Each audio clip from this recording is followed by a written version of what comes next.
Is a quiet quitter salvageable? Is a quiet quitter salvageable?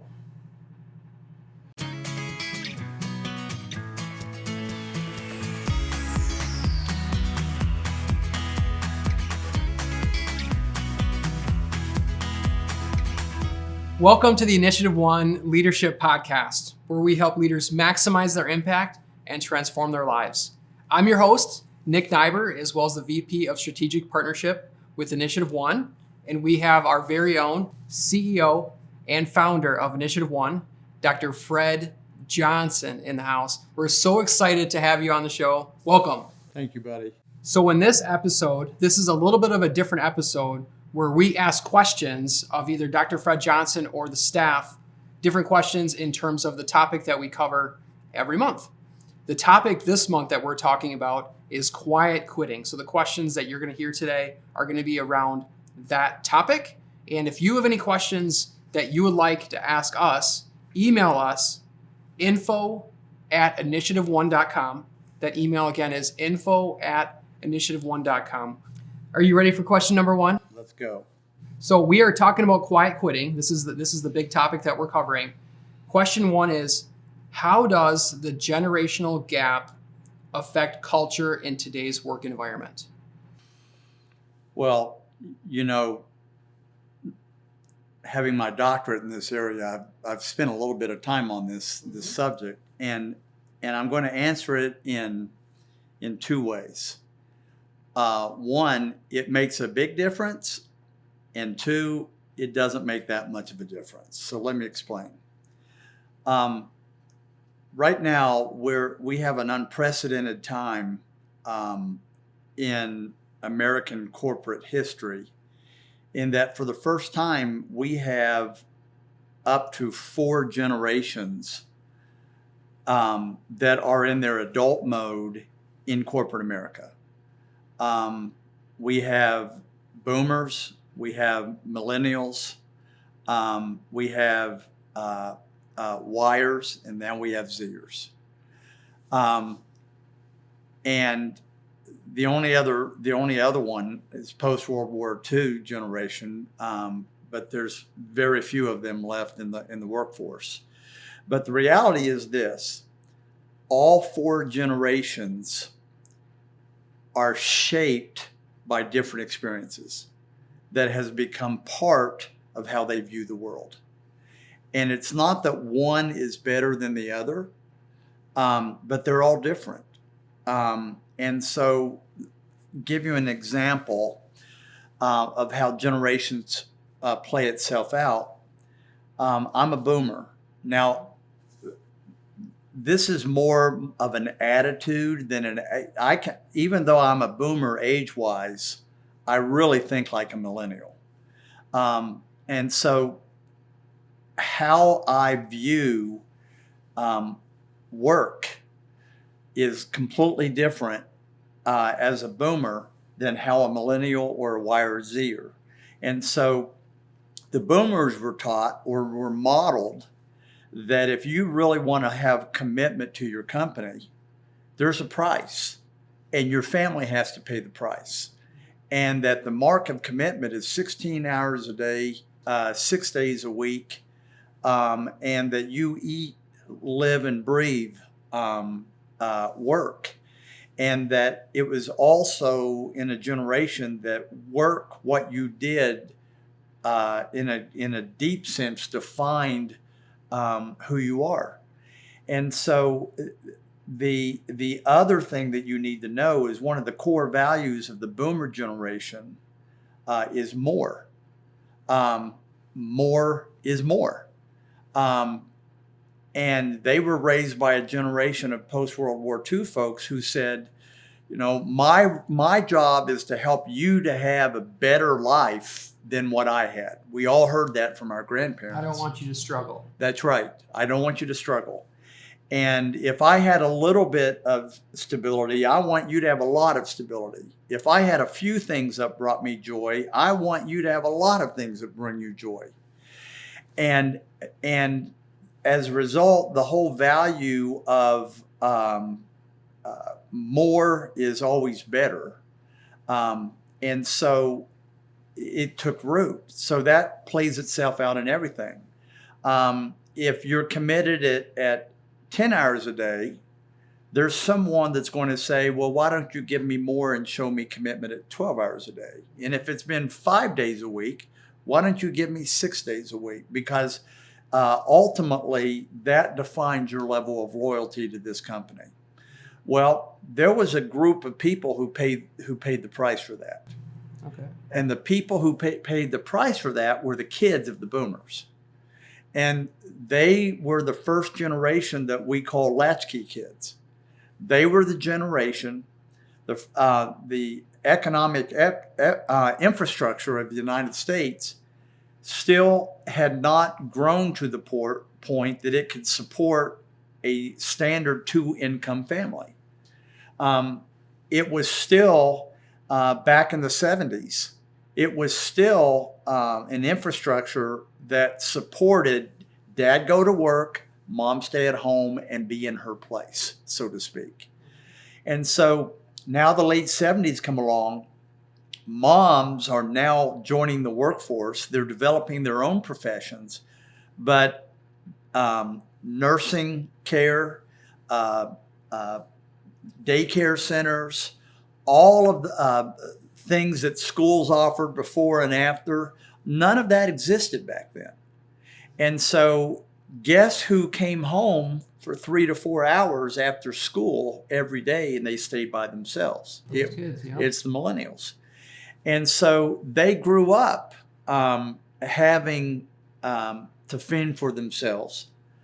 They also grew up watching their dads not come to baseball games. I think my dad came to one.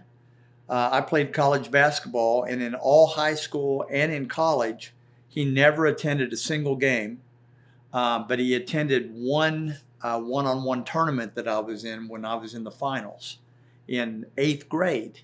That was the only time I ever saw my dad. And you know what? I expected that. I didn't know anything else. You accepted it. I accepted it as long as mom was there. And so you grow up with those memories, and you grow up with this sadness that I know I'm second. And when my dad, when I was a senior in high school, actually said that out loud, that you all, my career has always come before family. Don't think that didn't pierce my heart. But it also wasn't surprising. And I don't want my kids to ever have a moment like that. And so there are millions of millennials who have had very similar experiences. And so for them, commitment is making sure that you have balance between your personal life and your work life. And if you're expecting me to give up key events in my kid's life or my family's life, if you're expecting me to constantly make them pay a price, skip vacations with building memories, I'm not doing it. That's the entire millennial generation. And so how quitting, this quiet quitting shows up is they will quietly quit when they feel that you don't honor their personal life, that you treat them, that all that value that you bring to the table is what they bring to the organization. And so if you do not have a balanced environment at work that says personal is just as important as professional. Here, you've heard us say, if it's between a professional commitment and a personal commitment with your kids, you better be at that personal commitment with your kids, and we'll work around that. That's what millennials expect today, as a sign that you really care for me. And then with the wires And the Zers, each generation just gets more intense in that belief. And so a millennial will go, wow, this is really great. I've got a company that really supports life balance. I'm really hip about it. Whereas a Zer will be ticked off that you're disrespecting me because they don't see it as a surprise. It's become a part of their life for the last 20 to 40 years. It's become an expectation. That's right. This is how we operate. That's now. right. And if you are expecting me to put in 10 hours a day as a sign of my commitment to you, Saranara, I'll go somewhere else.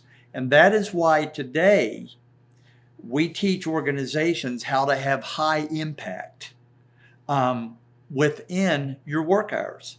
In fact, there's a movement today, Nick, and those of you who are watching, that there's a real, there's a lot of research that shows that in 15 years, we won't have a 40-hour work week. We'll have a 30 to 32-hour work week, more like what Europe has right now, with an expectation that we will be as impactful as we are right now in 40. And so that requires us to approach work and efficiency and making sure that we're setting boundaries to make sure that in that period we're at work, we're giving it everything we got. But when we go home, we don't have to feel guilty and that I've got my full attention on my kids or my spouse. It's a different world. And if a leader cannot adapt to that, you will have a bunch of quiet quitters as a protest of saying that you're not relevant to what my needs are. That's a long-winded response. It is, but I really appreciated the fact, like this is the one thing that I heard. I'm a boomer, but I have the attitude of a millennial. Yes. That was interesting.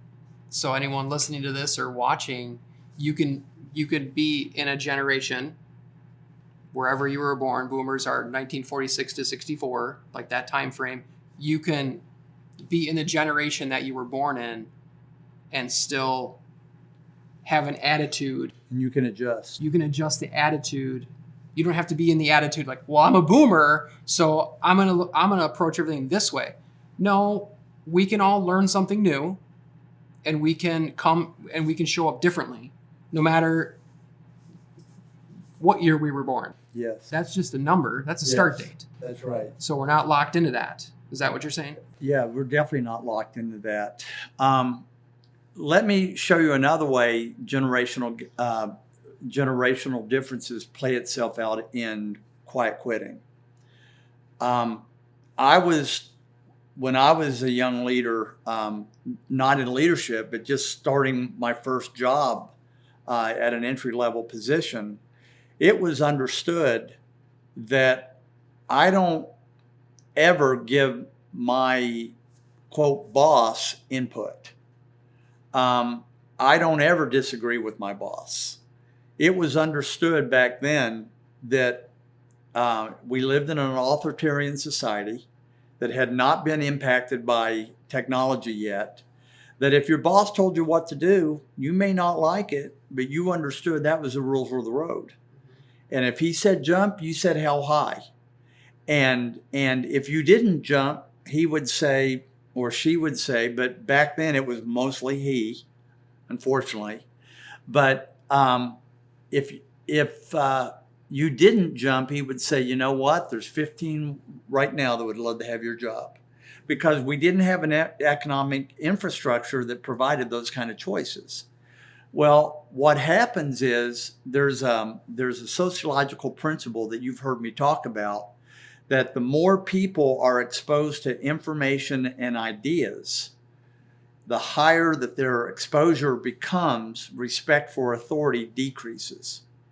And so what happened is over the last 25 years, all of these kids that grew up for the first time playing PlayStation and on the computer, and for the first time for them, knowledge was two ways. It was interactional. Mm-hmm. And so plus they are so well equipped with knowledge that we didn't have as boomers, that now if you don't ask them what they think, they will not only not like it, but they will feel disrespected at the core. And it's not that they don't respect authority, it's that they see themselves as an authority too. And that is why if you have a top-down environment that does not seek input and that does not allow healthy disagreement, the latter three generations will see that as disrespectful and abusive. And they'll go elsewhere. So again, that's another way how generational realities and the experiences of our life have shaped what our expectations are at work and from our leaders and from our peers, and what today is a healthy environment, and what was a healthy environment today wouldn't be tolerated yesterday, wouldn't be tolerated today. So an effective leader has to become a sociologist to understand some of the nuances of this. I like how you had said that in terms of understanding. You went way deeper into this generational thing than I thought you would have. I thank you for it. I feel like I could talk to you about an hour about that one very question. Have you registered for our next leadership event? Each month, InitiativeOne hosts an event called the Think Tank. The topic we're discussing, the damaging pitfalls of every driven leader. When too much is too much. These events are our gift to the community. You can attend either in person or online. Go to initiativeone.com/events to register. We're going to go on to question 2. All right. Managers and leaders blame employees. Employees blame managers and leaders in the sense of quiet quitting. Where's the common ground? The common ground, there is no common ground as long as both entities keep doing this. Pointing out, blaming the other. The fact is, every executive team can get better in learning from the input from those who they lead. And every group of employees can get better by listening and understanding the perspective of the leadership team. So the common ground is this. The common ground is listening deeply to understand where the other person is coming from. If there is a commitment from both sides that they don't want to win, they want to understand where the other person is coming from, and they want to show respect for where the other person is coming from, but I need you to understand where I'm coming from. If there is that kind of deep respect for each other's viewpoints, and you're looking for a win-win that satisfies both, you're going to find common ground. It really is about 100% responsibility mindset. That, you know what, the relationship between, in fact, after the think tank today, I actually got a long email from a former superintendent who said, you know, I grew up my entire career, it was always the administration against the teachers, or the teachers against the administration. He said we were always blaming each other and we never found common ground. The common ground is found by not trying to win, but try to understand and to come to a place that is a win-win for everyone. And that requires collaboration. Collaboration is the result of a group of people who respect each other enough that even in the tension of trying to figure this out, they're not going to bail out on each other because they know the other person is coming from a place of respect. So the common ground is respect. The common ground is taking responsibility to point the finger at myself. How can I get better? What can I learn from them and make adjustments?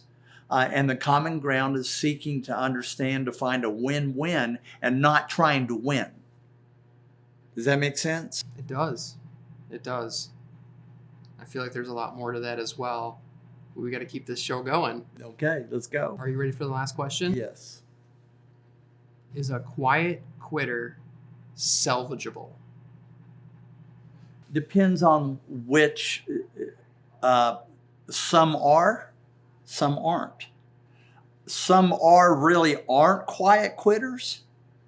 They're behaving like a quiet quitter because they're desperate to send effective and honest messages to their leaders that we have a culture in trouble. So I talked about today this notion of thoughtful leaders. A thoughtful leader is someone in an organization who loves the organization with all their heart. They have more commitment to the organization than even the CEO or the executive team. Regardless of title. Regardless of title. They've been through the ups and the downs. They've seen the prima donnas come and go, but they believe so much in the mission of the organization, and they have seen people and prosper, and they have prospered by the work of the organization, that they want to make sure that the organization is going to live on another day so that other people can benefit the way they have. And so these folks are not negative. They're ultimately team players. It doesn't have to be their way, but they see themselves as the guardians of the organization because they have the best pulse of anybody in the entire organization. Because they're so trusted, every level or every layer in the organization is talking to them. And so they know where all the bones are buried. They know the true pulse of the organization, and they see themselves as the guardians of the organization. So they don't want, again, remember, they want their number one value, whereas Boomers was more, theirs is stability. And not stability for them, but for the stability of the organization. And so they want to make sure that every decision that is made is for the good of the organization, and it's not going to cause an unnecessary hardship.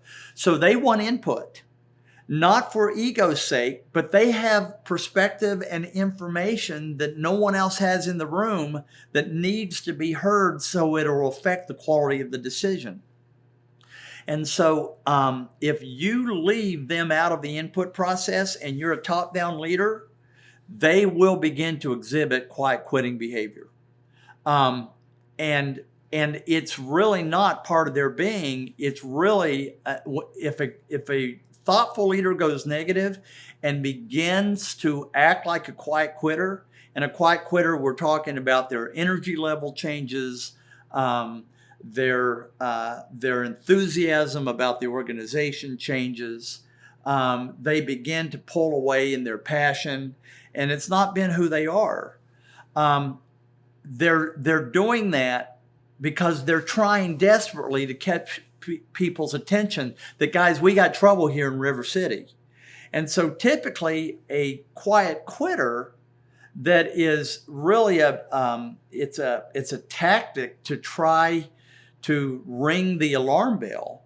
If you address that issue, then that quiet quitter who is a thoughtful leader will return back to their previous one. So if it comes from that standpoint, yeah, they're not only salvageable, but the quiet quitting actually is a good sounding point. It's saying we've got to fix this culture. Now, on the other end, there are some quiet quitters that have always been quiet quitters. Narcissist, it's about me. If you don't meet my needs, if you don't give me what everybody else has, I'm going to be ticked off, and so forth. It is very difficult to change a quiet quitter's behavior. However, there is no chance to change if you don't have conversations with them. There is no chance that they're going to change if you don't have accountability discussions with them. If you don't share your expectations with them, and why they are shooting themselves in the foot, and why they're losing trust in the organization, and why they're actually sabotaging their careers, because you really don't want quiet quitting behavior in your executive room. And so the answer is some can't. Some will with some struggle, and some it's easy for them to change if they're addressed. So it's not a black and white. It's that gray area that most of leadership is found in anyway. So the first part of that answer is some are, and I feel when you say thoughtful leader, the word care just keeps coming back to me. They care. It comes from a place of sincerity. Correct. Whereas some of the others we're talking about comes from a place of manipulation and narcissism. It's a completely different. They want friction. They want trouble. That's right. They want to be the center of attention. Correct. They want to be banging the drum that this place is screwed up. So those folks are very difficult to change. In fact, if you spend a lot of time trying to help them to change, it will be misinterpreted by others in the organization that you're actually rewarding this behavior, and what gets rewarded gets repeated, and so you end up having a bunch of other people acting the same way. So you've got to be very careful there of how much time if you're working at their change more than they're working at their change. Let me rephrase that again. If you're working at their change more than they're working at their change, it's time to start coaching out and not up. Yes. Being very intentional on where you're putting your energies. Yes. If you want it more than they do, and there's been effort. Yes. And others have seen it, then probably time for a conversation. It is. And the reason for that is if you've got two people in a relationship and one is less committed to the other to the change, the one who is least committed actually gains power in a relationship. And anytime you have power in a relationship instead of partnership, it's not a healthy relationship. And that's why I constantly coach leaders. You want to coach them and give them the opportunity, but if they won't receive it, that's their choice. It's not yours. Thank you for answering those questions. Didn't know what was coming. It's not an easy topic. It's a messy topic. A ton of organizations are dealing with this, but the things that you don't talk about, you become naive and ignorant on, and then that just is going to bring about trouble. You bet. In an organization. So thank you, Dr. Fred, for being on the show. We really appreciate you answering those questions. It's my pleasure. And thank you for all of you who care enough about your growth to listen in and invest in yourself. Awesome. Thank you so much for watching this show, for listening to this show. We really appreciate the Initiative One community. If you found value in this episode, feel free to share with a family member, a friend, a colleague. We know that this information can impact so many people. And if you just share this with one person, you could impact their life. If you love this episode, give us a rating, give us a review. That's going to help us to be seen by more people, and we can impact more and more people's lives. If you've not yet subscribed to any of our leadership events, go to InitiativeOne.com to subscribe to our next Think Tank leadership event, and we hope to see you there.